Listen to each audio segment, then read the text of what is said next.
完全冇諗過去個旅行竟然差啲贏咗100萬。話說最近2個月打牌輸咗20萬，係時候要冷靜下，去個旅行散心。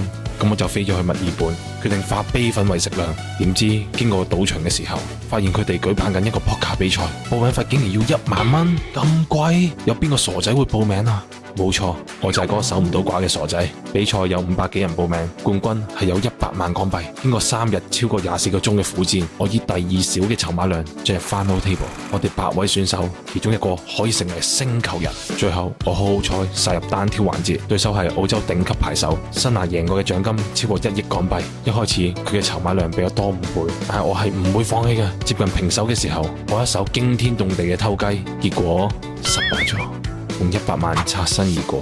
不過第2名獎金都有65萬港幣。你哋話下次去邊度旅行好？留言話我知，睇下邊個地方會令我第3次錯失100萬。